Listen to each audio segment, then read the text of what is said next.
Vamos a darles un minuto que se ubiquen. Sigan, por favor. Están en su casa. Aleluya. Parece que ya se acabaron las vacaciones, ¿verdad? Ya volvió la iglesia en sí. Aleluya. Bendito sea el nombre de Jesús. Y yo le decía a mi esposa que estaba esperando el día propicio para compartir lo que hoy le quiero compartir. Y definitivamente hoy es el día. Amén. Y creo que el Señor no se equivocó cuando habla el corazón, cuando coloca el sentir de dar una palabra el día específico, el día preciso, el día concreto. Y hoy es ese día. Bendito sea el nombre de Jesús por eso. Si quieres presentarte así, mi amor, para que quedes más cómoda. Sí, eso. Vale. Hoy es ese día precisamente. Quiero hablar acerca de lo que muchas personas, o algunas personas, no muchas tampoco, me han preguntado, y es: pastor, ¿cuál es la visión del 2020? Estamos empezando un año, pastor, hemos hablado de algunas cosas, ser antes de hacer. ¿Recuerdan esa palabra? La predicamos hace 15 días. Hace 8 días también estuvimos compartiendo acerca de lo que significaba tener un cambio. ¿Verdad o no verdad? ¿Amén o no amén? Bendito sea el nombre de Jesús. Pero hoy tengo algo muy concreto y muy sencillo para compartirle, pero espero que sea de bendición. Es un año 2020 y quiero que usted anote donde pueda anotarlo si lo quiere hacer. Es un año de cosas nuevas. Eso es lo que Dios está ordenando para esta iglesia durante el 2020. Es un año de cosas nuevas. Y hay un versículo bíblico que yo quiero compartirles esta mañana. Está en el libro del profeta Isaías, en el capítulo 43, en el verso 18. ¿Cuántos cristianos trajeron Biblia? Amén. ¿Y el resto?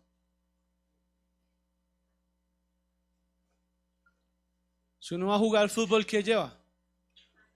Balón y guayos, ¿sí o no? O sea, juega fútbol, ¿con qué juega fútbol, Camilo? Y con balón, ¿sí o no?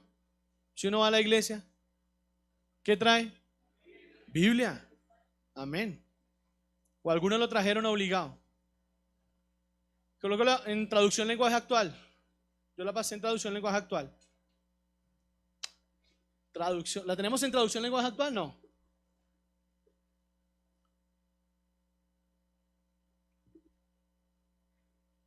Gloria a Dios. Gloria a Dios. ¿Mejor este? Ok. ¿Me escuchan atrás? Mejor, ¿cierto? ¿Tenemos traducción lenguaje actual? Chachos, ¿sí o no? No.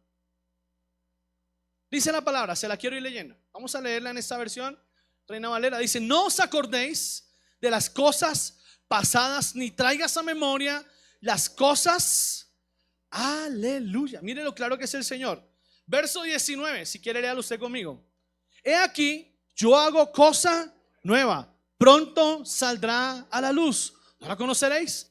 Otra vez, es decir, una vez más abriré camino en el desierto y ríos en la soledad. Se lo quiero leer en traducción lenguaje actual, versión TLA.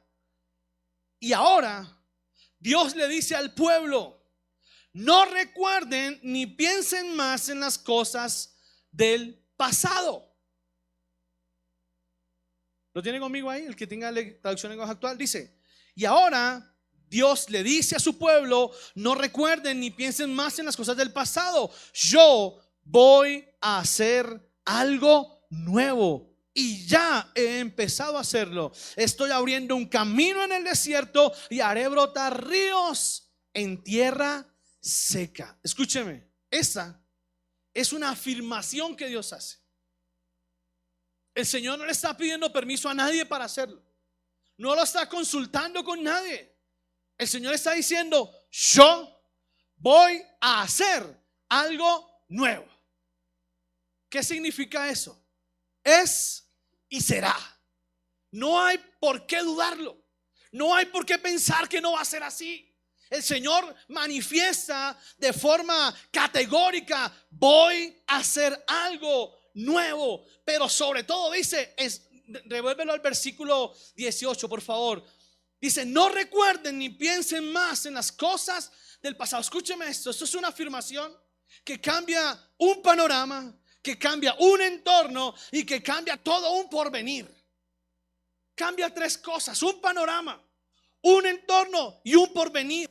Es una afirmación que Dios hace que transforma el mover, la actualidad, el sentir espiritual de la iglesia, de las familias durante todo un 2020. ¿Sabe por qué? Porque todas las personas que están en este momento reunidas, y aún las que no, están bajo una cobertura que se llama Sembrando Vida. Hemos aprendido en el seminario Escuderos que la cobertura, escúcheme, no es un hombre, como muchos piensan. La cobertura no es un concilio. La cobertura es la iglesia. Esta iglesia es su cobertura. Esta iglesia hace por usted lo que quizá usted no hace: orar. Esta iglesia clama, intercede por usted. Esta iglesia es la cobertura. Por eso todo lo que se mueva espiritualmente sobre la iglesia Sembrando Vida se moverá sobre su vida. Diga: es conmigo. ¿Me entiende lo que le digo? Es con usted. Usted no puede decir: tan chévere, pastor, ay, cómo quisiera yo que el Señor me hablara a mí igual. No, es que se lo está diciendo. Esta palabra debe usted apropiarse de ella, decir: esta palabra es mía. A lo largo, mire, a lo largo de la historia, Dios ha realizado ajustes en el mover de la historia. Si usted y yo somos conscientes, hay un único fin con el cual el Señor ha creado todo, y se llama una eternidad. Desde el principio hasta el fin, la única motivación que ha tenido Dios es que el hombre tenga su cercanía con Dios y no la pierda. Creo que desde el principio Adán tuvo comunicación directa con Dios. Hay un buen ejemplo de eso, y es que cuando Adán fue delegado para administrar el Edén, había animales y no se sabían cómo se llamaban, y fue Adán de forma autónoma quien dijo: este se llama así, este se llama así, este se llama así. Fue Adán. Escúcheme esto. Y era tan directa la comunicación que Adán tenía con el Señor, que la única persona con la cual él hablaba era el Señor. Adán no tenía con quién más hablar. Su intimidad era diaria, permanente y directa. Pero somos los hombres los que nos hemos encargado de ir cambiando el lenguaje de la historia, de ir cambiando la forma en la cual el Señor necesita que lleguemos a ese fin, a esa eternidad, a esa salvación, a ese momento en el cual podremos compartir y disfrutar una eternidad a su lado. Escúcheme muy bien esto: ha cambiado el lenguaje, ha cambiado la forma, pero no ha cambiado la finalidad. Sigue siendo la misma, sigue siendo igual. ¿Qué le quiero decir con esto? El Señor hará, escúcheme bien lo que le voy a decir, hará los cambios que sean necesarios hacer para que usted y yo tengamos un buen fin. ¿Me está entendiendo? Usted y yo tenemos a alguien que está por encima nuestro, que determinará lo que sea necesario para que nuestro fin sea el que Él espera. Siempre ha habido un plan y el Señor no lo va a cambiar.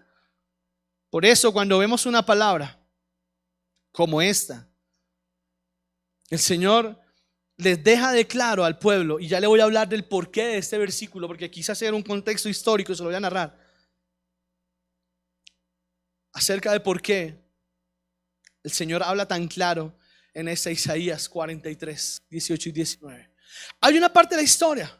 Esa parte de la historia dice que en algún momento, por allá en el año 605 antes de Cristo, el pueblo estaba necio, el pueblo estaba rebelde. Tenían reyes, ellos habían pedido reyes, y los reyes empezaban a ejercer su trabajo, su autoridad. Pero algunos lo hacían bien, otros lo hacían mal. Usted puede leer el libro de Reyes, primera y segunda de Crónicas, y se va a dar cuenta que cada vez que cambiaba la historia, cada vez que había un rey nuevo, la historia cambiaba. Porque había un rey que amaba a Dios y hacía todo lo que Dios necesitaba, pero después llegaba un rey que no quería seguir el tema con Dios y cambiaba y traía ídolos y hacía y deshacía. Y el Señor iba permitiendo que la historia se desenvolviera. Pero llegó un punto, por allá en el año 600, en que el Señor se cansó. se cansó. Porque yo no sé si a usted, los que son padres, pueden entender que llega un momento en el que uno se cansa a veces de sacar la cara por los hijos. ¿Sí o no? Dice, hermano, otra vez, papá, otra vez. Entonces uno dice, hermano, no puedo hacer nada. Si le tocó sufrir, papi, sufra. ¿Qué hacemos? ¿Verdad?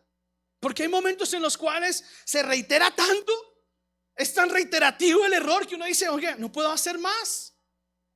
Y llegó ese momento, y usted lo puede leer en 2 Reyes capítulo 24, no lo voy a leer ahorita.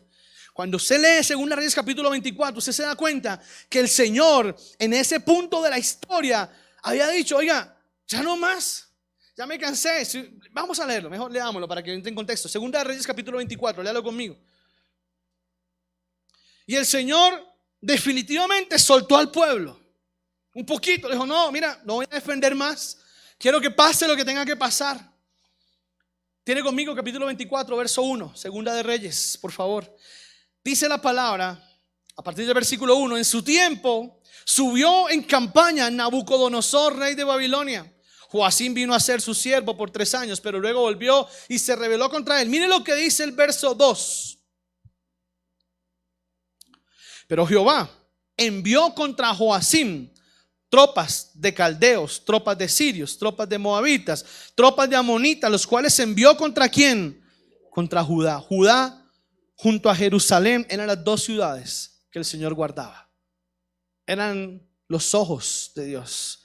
Ahí estaban sus promesas, ahí estaba su pueblo, ahí estaban el pueblo que él había escogido. Dice, para que destruyesen conforme a la palabra de Jehová que había hablado por sus siervos los profetas. Llegó un tiempo en el que el Señor dijo, ya no lo defiendo más, ya no puedo sacarme la cara, hágalo usted.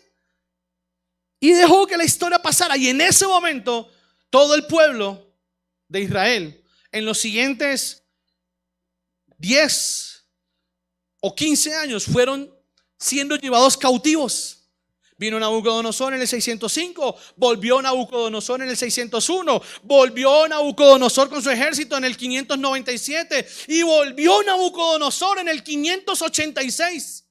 Imagínese usted, casi 20 años que Nabucodonosor venía de vez en cuando, cogía al pueblo y empezó cogiendo al rey, a sus súbditos, a los comandantes, y después fue escogiendo otra parte del pueblo, y lo único que definitivamente no llevó fue la parte o el pueblo pobre. Eso usted lo lee en el capítulo 24, lo puede leer más adelante.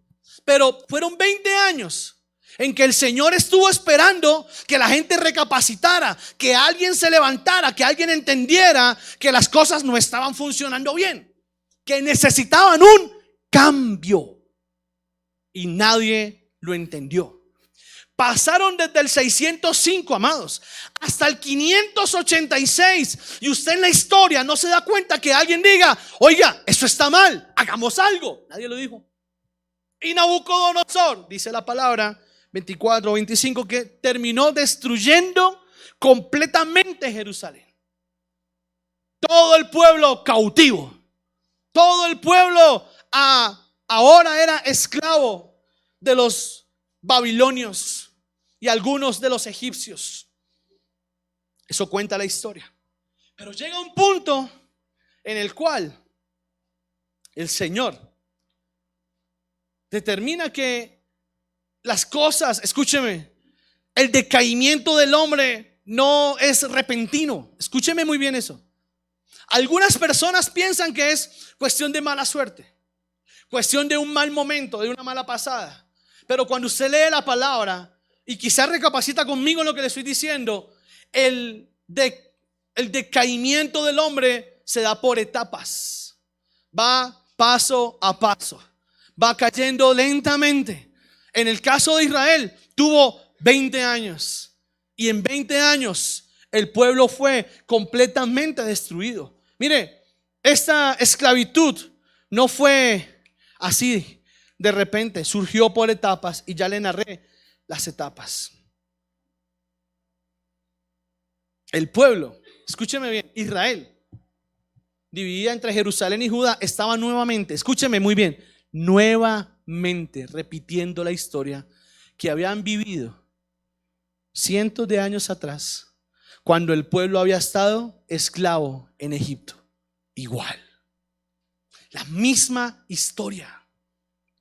Si usted recuerda, por allá en Génesis capítulo 15, el Señor le dio una palabra a Abraham y le dijo: tu pueblo, mi pueblo, va a ser esclavo durante 400 años y después de ese tiempo yo los voy a liberar. Le estoy haciendo el contexto histórico para poder decirle lo que el Señor necesita hablarle. Va a ser claro, no se preocupe, no se me aburra por eso. Es interesante que usted salga aprendiendo algo nuevo hoy, ¿verdad? Historia. Volvió a pasar lo mismo. Volvió a repetir la historia.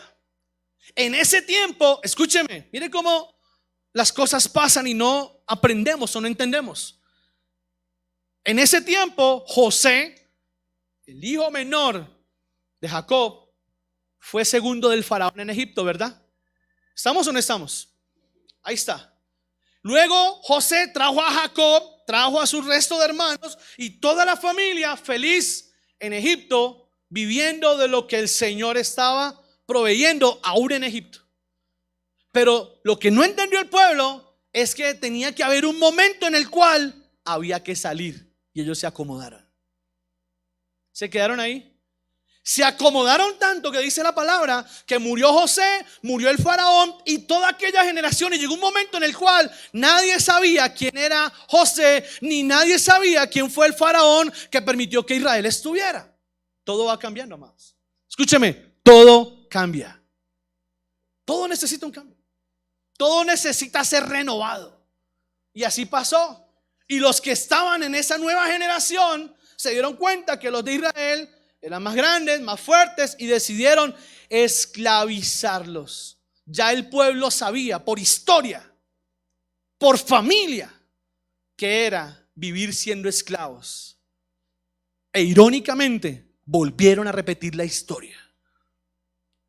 Volvieron a su misma situación paupérrima de ser esclavos, de no ser libres. Ahorita mientras alabábamos, el Señor me mostraba personas, hombres, varones, que no son capaces de establecer un tiempo de adoración con Dios. Pero yo soy normal. No está normal. Algo no lo deja. Y es espiritual. Es espiritual. Cuando usted no viene a la iglesia, o sea, ¿a quién le gusta el fútbol? Levante la mano. El buen fútbol, Bogotá, cielo, etc. ¿No? ¿No? Bueno, fútbol. Bueno, el fútbol. No vamos a entrar a controvertir acá. ¿A quién le gusta el fútbol? Levante la mano. ¿Qué hace usted cuando su equipo hace gol? ¿Qué va a hacer? Voy a poner un ejemplo, mire.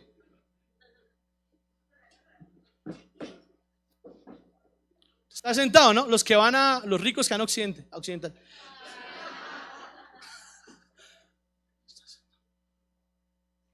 ¡Gol! ¿Usted qué hace? ¡Gol! Y se sube y se baja y no, usted abraza hasta el que huele a chucha. Bueno, al que tiene golpe de alas, perdón. No importa, la emoción, ¿verdad? Hombre, si yo vengo a adorar, ¿qué es lo mínimo que puedo hacer? ¿Me está entendiendo? No hay nada más bello que alguien a usted lo salude de manera afectuosa. Venga, Camilo, rápido. Venga de allá para acá. Camine de allá, ¿qué es allá? De allá. Camine a saludarme, pero con afecto. Pero pastor, ¿qué? ¿Cómo se siente? No, ¿cómo se siente que yo no le ¿me entiende? Yo no le recibí. Vuelvo otra vez, repite. Rápido, otra vez, Camilo.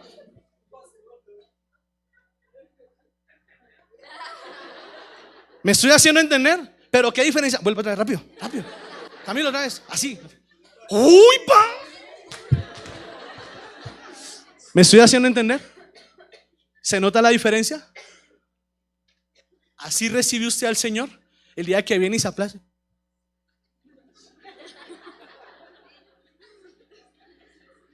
¿Me entiende lo que le digo? ¿No hay libertad? ¿De qué libertad me habla? ¿De qué libertad hablamos? Ay, pasó libertad financiera.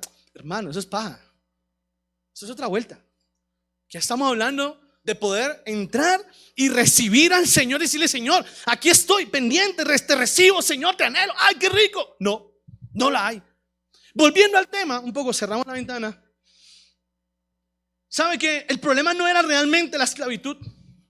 Lo que preocupa es que cada vez que el hombre, escúcheme, esto es bueno, cada vez que el hombre es ingresado por Dios para vivir un proceso en su vida que tiene como finalidad formarlo, madurarlo o hacerle crecer, debe Dios colocar algo de dureza en su proceso para que de esta forma pueda entender realmente cuál es la finalidad.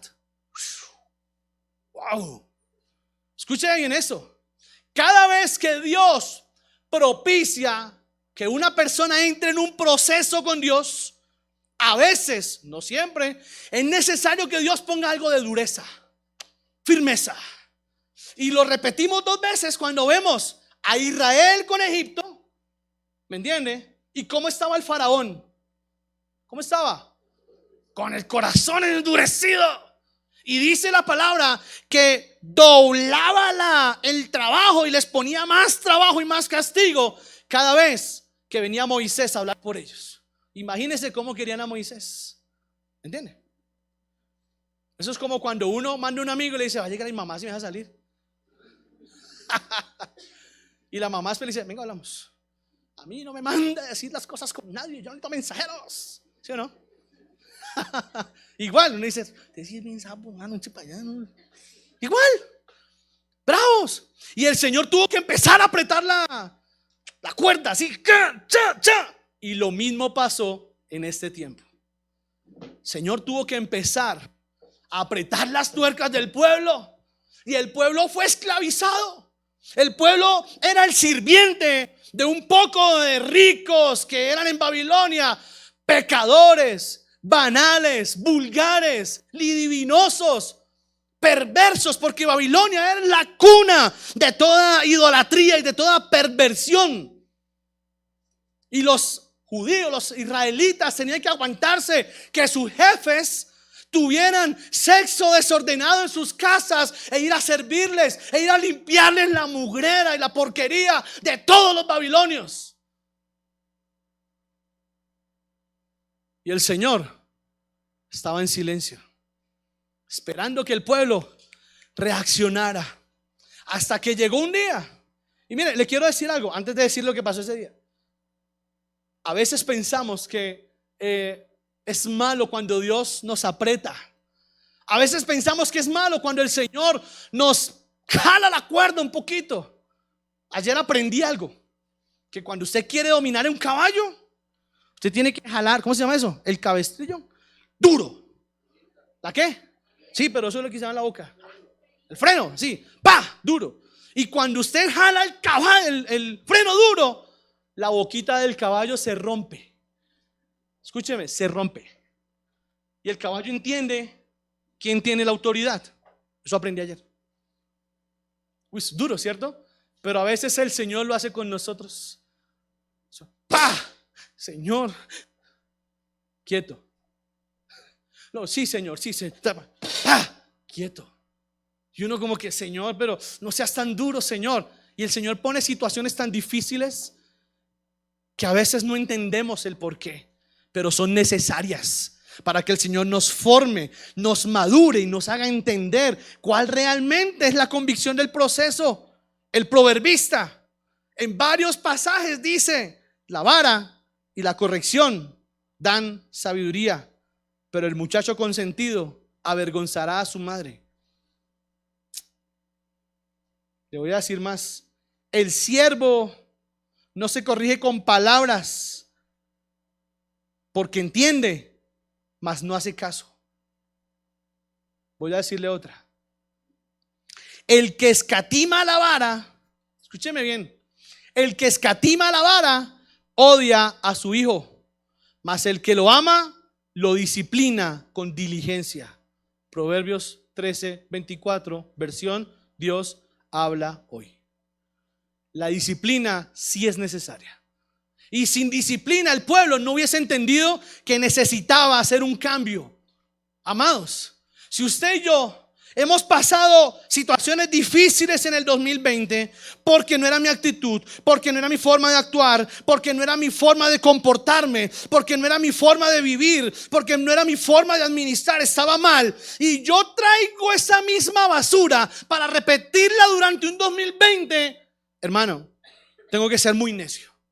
Muy necio para no entender que quizá mi carácter está atropellando gente, que quizá mi forma de ser está atropellando gente, que quizá mi forma de actuar está dañando el corazón de muchos y no puedo pretender repetir el mismo error del 2019, 18, 17, 16, 15, 14, en el 2020.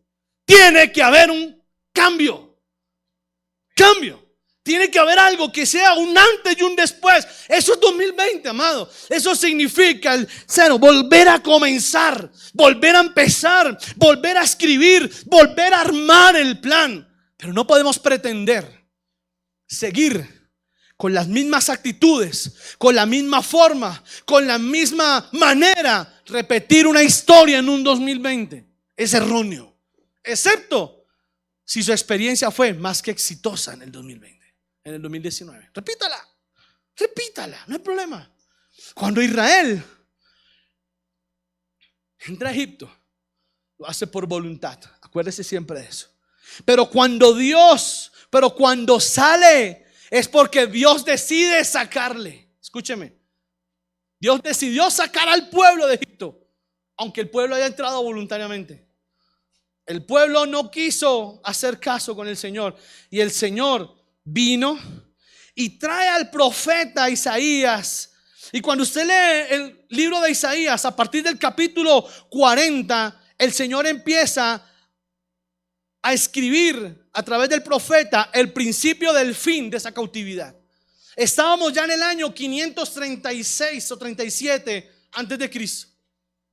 Vino un impío, escúcheme, vino un impío que se llamó Ciro de Persia. Más impío que decirlo 3 veces. Y conquistó Babilonia. Y cuando ese hombre Ciro conquistó Babilonia, yo me imagino a los israelitas diciendo: no, ahora sí nos llevó el que nos trajo. Y no. Cuando peor está, es cuando está a punto de resolver. Cuando más difícil se pone, es porque el Señor ya viene trabajando. Cuando más alta está la subida, cuando más empinada se pone la vida, ahí está el Señor diciendo: vamos, pone un cambio y acelera un poquito que estás a punto de llegar. Ahí está el Señor trabajando. Y este hombre Ciro cambia la historia y les empieza a dar libertad. Y ahí empiezan a escribir a partir del... El profeta empieza a escribir a partir del 40, al principio del fin de la cautividad, y empieza: consolaos, consolaos, pueblo mío, dice vuestro Dios. Sigue, por favor. Hablad al corazón de Jerusalén. ¿Qué es lo que tenía afligido el pueblo? ¿Qué lo aflige a usted en una situación difícil? Corazón. ¿Qué lo aflige a usted cuando ve la situación de su casa compleja? El corazón. ¿Quién quiere ver su casa sufriendo? ¿Alguien? Levante la mano. Alguien que diga: ay, ojalá mi esposa sufra por mí un día de eso. Ay, ojalá. A ver si aprende a valorarme. Que sufra, que llore harto. No creo.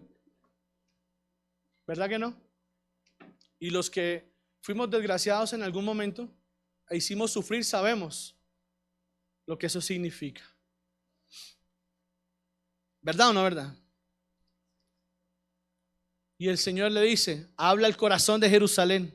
Decirle a voces que su tiempo es ya cumplido, que su pecado es perdonado, que doble he recibido de la mano de Jehová por todos sus pecados. ¿Qué dice el Señor? ¿Se acuerda que lo hablamos hace 8 días? No me ve nada.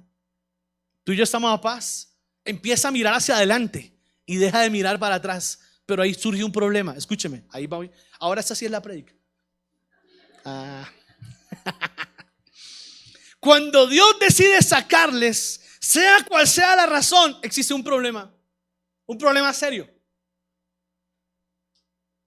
El pueblo ya no quiere ser libre. El pueblo ya no quiere libertad.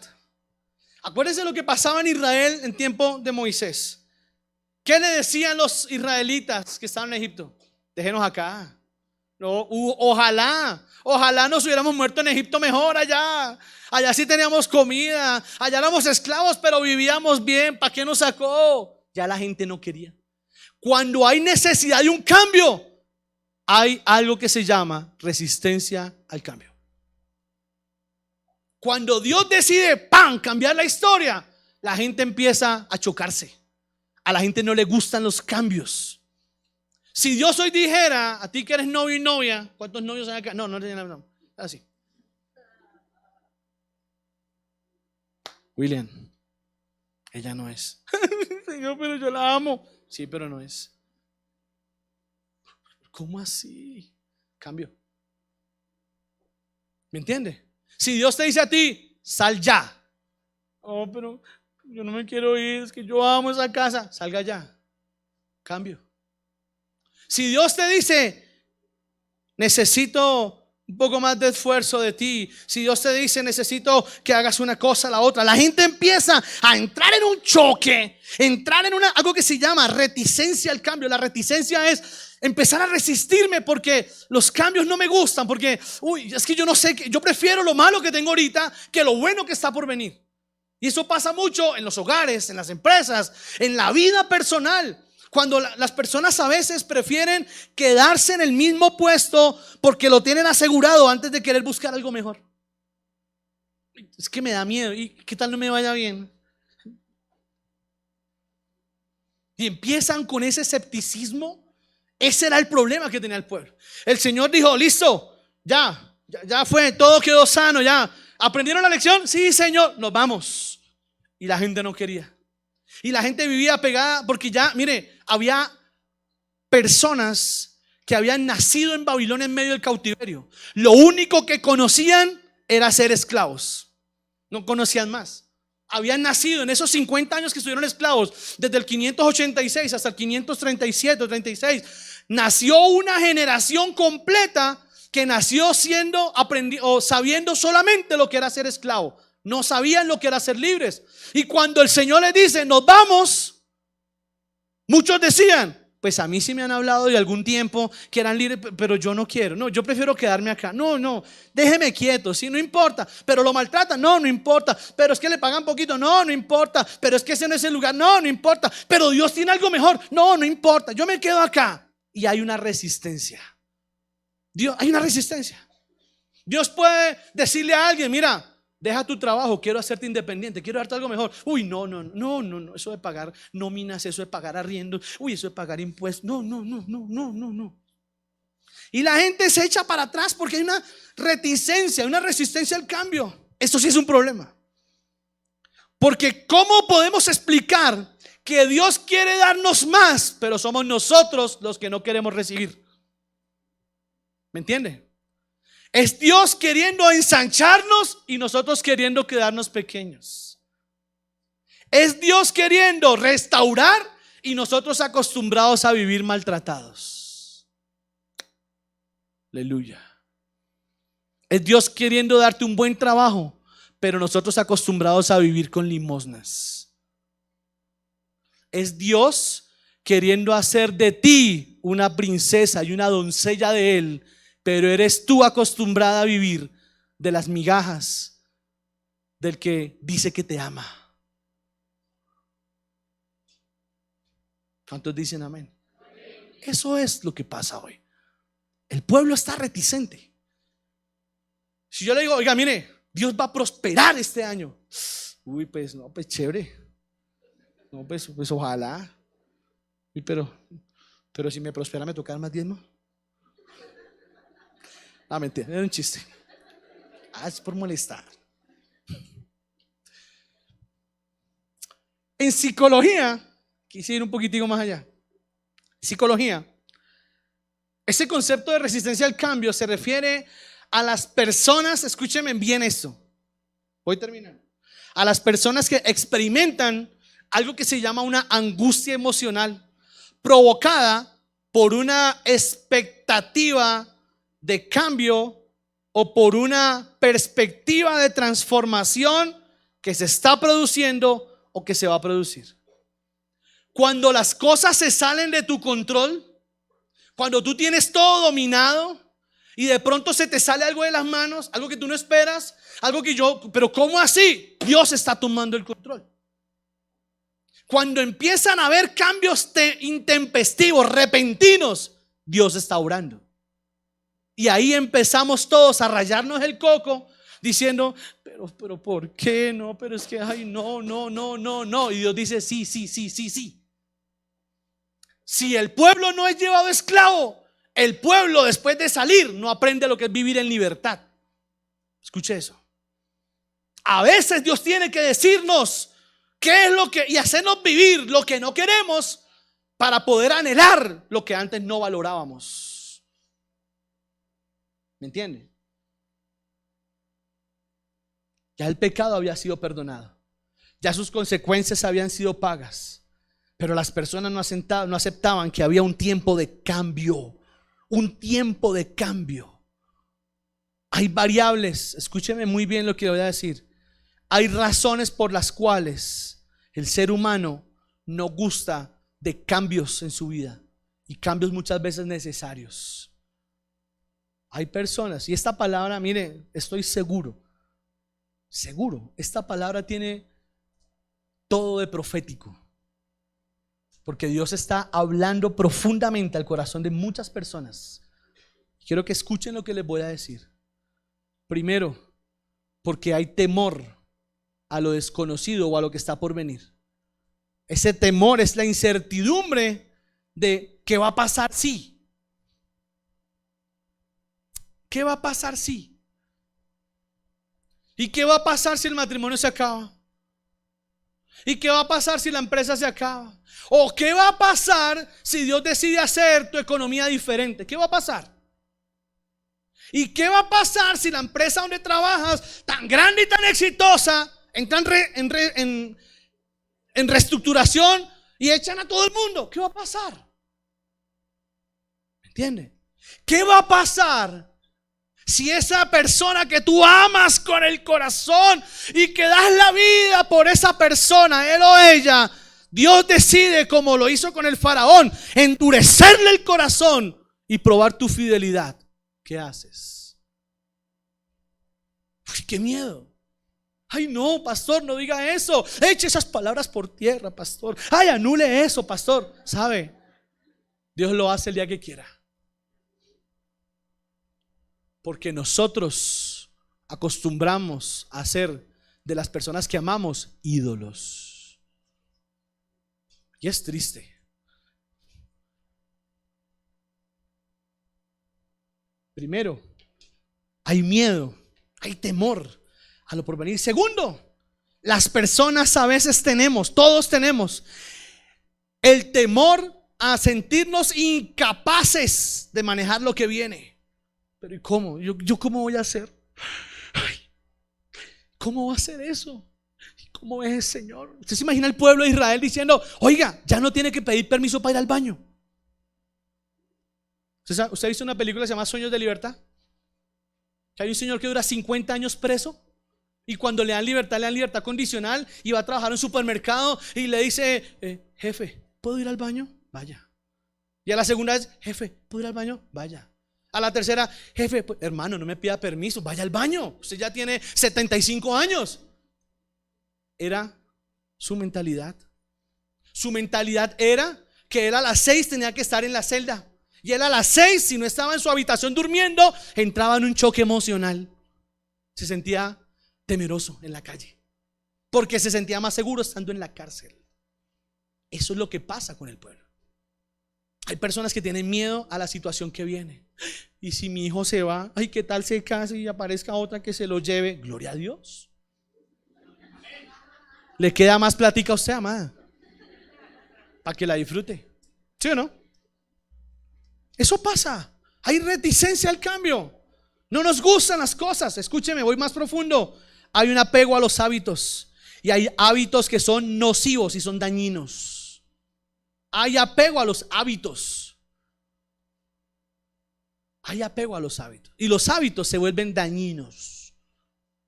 El hábito de muchas personas para no buscar de Dios es que el domingo es el día de descansar. Yo madrugo toda la semana y el domingo también. Yo quisiera ver la mano levantada de todos los que madrugamos en esta iglesia. Todos los días. ¿Sí o no? De aquí estamos. ¿O no?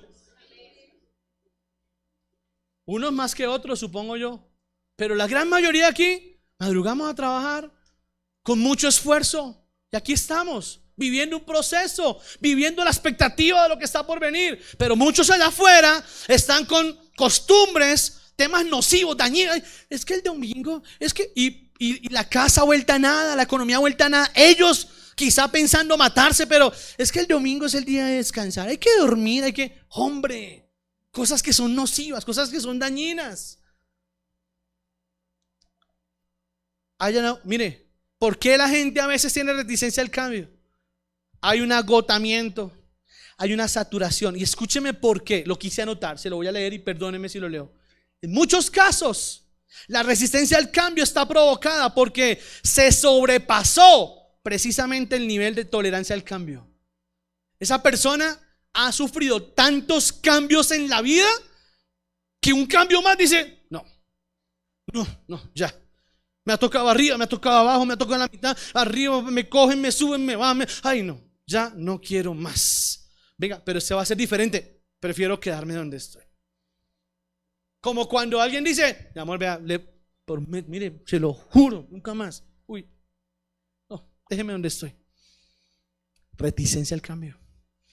Esas personas se saturan, esas personas se cansan de esperar que algo pase y no pasa. Y la última que tengo acá, esta es más profunda todavía, más psicológica. No sé si hay psicólogos acá que me puedan ayudar.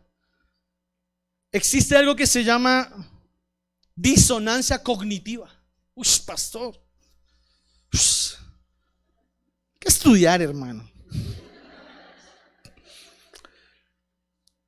Este término, escúcheme muy bien, hace referencia a la tensión interna en el pensamiento, en las creencias y en las emociones de una persona cuando al mismo tiempo tiene varios pensamientos y entran en conflicto. Una disonancia cognitiva. Se lo explico rápido. Esa persona que dice, ¿qué hago? Ay, ¿qué hago? ¿Qué hago? No, es que no sé, es que tengo, es que si yo hago, ay, no, y si yo hago, no, pero es que, y esa situación se presenta porque sus pensamientos entran a chocar, porque hay una creencia o hay una emoción que se lo impide tomar la decisión. Un ejemplo rápido: lleva 20 años en la empresa y le ofrecen un trabajo con la doble paga. Uy, pero yo ¿cómo le digo al jefe que me ha aguantado 20 años? Pero si Dios abre algo mejor, ¿qué hacemos? ¿Me entiendes? Si Dios abre algo mejor. Hay personas que dicen, pastor, míreme, escúcheme lo que le voy a decir, porque es bien complejo, es bien profundo, y quienes han estado conmigo en consejería saben lo que les estoy diciendo. Pablo, cuando atendió la iglesia de Corinto, tenía varios problemas en la iglesia. Pero uno de los principales problemas que tenía Pablo en la iglesia de Corinto se llamaba los problemas de las parejas. Y las parejas tenían tantos conflictos que Pablo, y lo puede leer, 1 Corintios capítulo 7, lo invito a que usted lo lea todo. Dice, y si el incrédulo quiere separarse, sepárese, porque no está la hermana o el hermano sujeto a servidumbre. Pastor, pero es que el Señor dijo otra cosa. Sí, es verdad. Pero ¿cómo sostiene usted un hogar cuando la voluntad la tiene uno y no los dos? Porque uno sí quiere cambiar y el otro no. ¿Cómo la sostiene? ¿Cómo le dice usted a esa persona que lleva espere y aguante y aguante y aguante, que siga aguantando cuando ya no hay de dónde más aguantar. Eso se llama una disonancia cognitiva. Porque la persona sabe que no tiene que hacerlo, pero otra parte le dice que es necesario. Complejo. Pero se nota, se vive y se ve en la iglesia. Quiero darle 4 pautas y con esto termino, para entender lo que significa hacer todo nuevo. 4 pautas, rápidas se las voy a decir. 4 pautas para que usted entienda qué significa hacer todo nuevo. Porque el Señor, leyendo otra vez el capítulo de Isaías en el 43, dice: y ahora Dios dice a su pueblo, no recuerden ni piensen más cosas del pasado, yo estoy haciendo algo nuevo. 4 pautas para que usted entienda cuando Dios quiere hacer algo completamente nuevo. Primero, no recuerden ni piensen más. Déjame el versículo en el 18, ahí está, el 18 por favor. Primero, 18, ahí está. Primero, no recuerden ni piensen más en las cosas del pasado. No se puede reconstruir sobre lo ya hecho. No se puede reconstruir sobre lo ya hecho. Se puede reconstruir con base en lo que pasó, pero no sobre lo que pasó. ¿Me explico? Si hay una crisis, podemos decir: no, pero acuérdese que usted y yo nos amamos, ¿sí? Allá. Pero si usted no cambia, ¿cómo seguimos? ¿Me entiende lo que le digo? Aprendí. La experiencia me quedó clara. Pero si no hay un cambio, no podemos continuar. Y las personas hoy quieren traer todo arrastrado de atrás y hacer como si no pasara nada y seguimos adelante. Y eso pasa con Dios. Hay personas que quieren mejores cosas en Dios, pero no quieren soltar lo que no los deja avanzar. Imposible. Lucas 5:36 dice, y me gusta, es que este versículo me gusta porque está en coinonía con lo que les estoy hablando de no recordar ni pensar más en las cosas del pasado. Todo debe ser nuevo. Dice Lucas 5:36, ¿lo tenemos? Lo podemos colocar en traducción en lenguaje actual, muchachos. No, mentiras, dejémoslo en Reina Valera. Ahí está bien, no, devuélvelo. Les dijo también una parábola, hablando de Jesús a los discípulos. Nadie corta un pedazo de vestido nuevo y lo pone en un vestido viejo. Si lo hace, no solamente rompe el nuevo, sino que el remiendo sacado de él, ¿qué dice? No armoniza. Esa es la palabra. Venga, pero por lo pasado no nos vamos a ver bien. Si usted no cambia, no nos vamos a ver bien. Si la situación es diferente, nos vamos a ver bien. Eso lo dice el Señor a la persona que dice: Señor, por favor, ay, Señor, por favor. Y el Señor dice: mira, tú y yo no armonizamos si tú no cambias. Tú y yo no vamos a armonizar si tú no tomas una decisión. Tú y yo no compaginamos si tú no tomas un cambio. ¿Me entiende? En la traducción lenguaje actual dice una palabra más clara. Dice que el remiendo nuevo se ve feo. ¿Alguno de la década de los 80 o anterior? Los maduros. ¿Usted se acuerda que no había un tiempo que había un parche de Dick Tracy que daban en Pepsi? ¿Sí? Que se pegaba con plancha, ¿se acuerda? Le decía: venga, pégueme el parche, mamá. ¿Usted se imagina mi chaqueta de blazer, corbata y tal, y un parche de Dick Tracy acá? ¿Cómo? ¿Qué pasa? No armoniza. ¿Sí o no que no? O si me traigo un pantalón verde fluorescente porque están de moda, no armoniza. Hay cosas que no armonizan. Y pasa en la vida y pasa con Dios. Pasa en todo. ¿Me entiende? Segunda pauta de por qué Dios hace todo nuevo. Primero, o cómo Dios hace todo nuevo. No recuerden ni piensen más en las cosas del pasado. Estoy tomando como referencia Isaías 43, 18 y 19. Segundo, voy a hacer algo nuevo y ya empecé a hacerlo. Dios no necesita su aprobación para empezar a renovarlo, para empezar a hacer algo nuevo. Dios no está esperando que usted se lo pida. Dios no está esperando que usted se acuerde de orar y ay, yo no he orado este año para colocar el año. Ay, no, Él no está esperando eso. Ya Él está actuando. Ya Él va adelante. Ya Él está moviendo la circunstancia, moviendo el exterior. Ya Dios está colocando personas, circunstancias. Él no necesita nuestra aprobación. En su plena autonomía dice: yo voy a hacer algo nuevo. Escuche bien, este año será un año para que usted vea cosas nuevas en su casa, su vida, su hogar, su economía, su familia. Todo va a ser nuevo en 2020. Reciba esa palabra, es suya y aprópiese de ella. Tercero, dice: estoy abriendo un camino en el desierto. ¿Sabe qué habla eso? De la forma. ¿Cómo Dios lo va a hacer? Y Señor, pero algo nuevo. ¿Y cómo, Señor? ¿Y tú de qué estás hablando? ¿Sabe? El camino, el cómo debo hacerlo, será trabajo de Dios. Su forma única de hacer las cosas es cambiando todo de forma. Todo lo cambia de forma. Todo le cambia. Hay algo que se llama forma y otro que se llama el fondo. Pero cuando hablamos de que el Señor va a abrir un camino en el desierto, es la forma. Porque en el desierto no hay camino. Si usted se para frente a un desierto, dice: ¿y cómo lo atravieso? ¿Cuál es la forma de atravesarlo? No se preocupe, Dios se encarga. En la forma, Dios lo va a hacer. Dios apareja todo para que usted solamente coja su camino y arranque, hermano.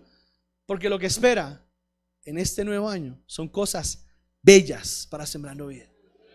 Cuarto, y termino: haré brotar ríos en tierra seca. Eso habla del fondo. Hay una cosa que habla de la forma y el fondo.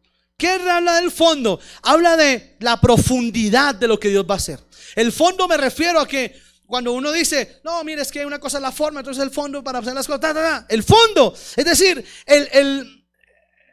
la esencia de lo que Dios estará haciendo. Cuando el Señor dice que pone ríos en tierra seca, lo que usted ve empieza a cambiar. Lo que usted ve que no tenía vida, empieza a tenerlo. De donde usted menos piensa, Dios empieza a hacer las cosas nuevas. Otro trabajo, otra oportunidad, otra casa, otro momento, otra oportunidad en su vida. En lo que usted esté anhelando, Dios hará que las cosas cambien de tonalidad, que las cosas sean a otro nivel, que las cosas tengan otro pensamiento y otra dimensión en Él. 4 maneras, 4 pautas.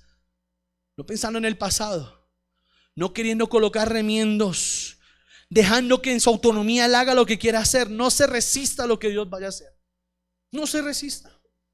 No empiece a llorar diciendo: ¿por qué? Ay, es que Señor, yo por qué lloré. Ay, yo no me lo merezco. No sé si se lo merece o no. Quizá Dios lo está librando. Quizá Dios le está guardando de algo. ¿Alguno lo ha dejado alguna vez un avión acá? A mí me dejó muchas veces los aviones. Yo soy muy incumplido a veces. Y yo decía: ay, Señor, y el negocio, y ahora yo qué hago. No hay más vuelos. Yo viajaba a Quibdó, y en Quibdó hay un vuelo. En ese tiempo hay un vuelo. Me voy por Medellín, ay, me voy por Pereira, ay, ¿será que cojo bus? Ay, ¿yo qué hago? No había forma. ¿Sabe qué me enseñó el Señor? Al otro día viajaba y estaba la misma persona esperándome para hacer el mismo negocio. Ya. Ay, Señor, pero es que era ayer. Es cuando el Señor diga. No es cuando usted quiera ni cuando quiera, es cuando Dios determine. La forma y el fondo de las cosas. Pero Dios empezará a cambiar la tonalidad. Póngase en pie, por favor.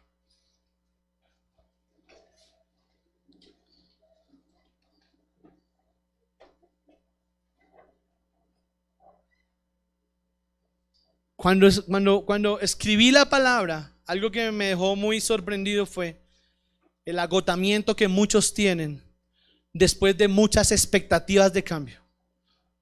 Por eso hay reticencia a lo que está por venir.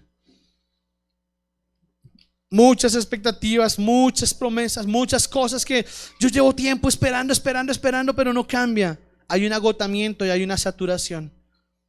Por eso hay reticencia, por eso hay resistencia al cambio. Padre, Señor, mira, iglesia, antes de orar, quiero decirle una cosa.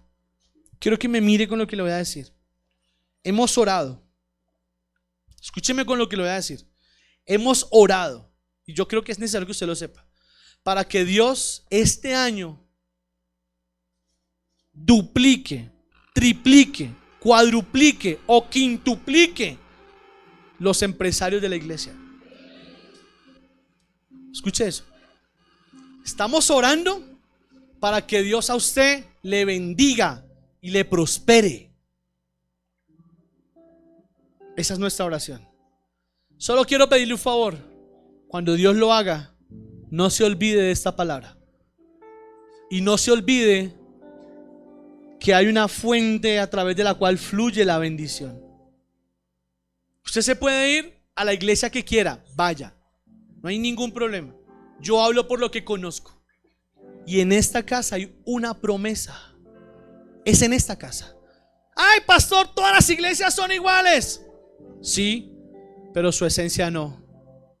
Su promesa tampoco. ¿Me está haciendo entender? Hay muchas. Podemos ir a cualquiera. Pero esta que es su casa tiene una promesa para usted. Cuando Dios esté haciendo el cambio, no se resista. No eche para atrás. No empiece a preguntar, ay Señor, ya Dios se lo habló hoy y lo está preparando para que eso suceda. Y cuando Dios, escúcheme muy bien, cuando Dios hable, no sé en qué momento de este año lo va a hablar, pero cuando Dios hable y diga que Dios levanta empresarios para poder seguir extendiendo la obra, no se haga el sordo, no se haga el loco con el Señor, y no se le olvide de dónde viene su bendición, porque esa es la razón por la cual Dios le va a prosperar.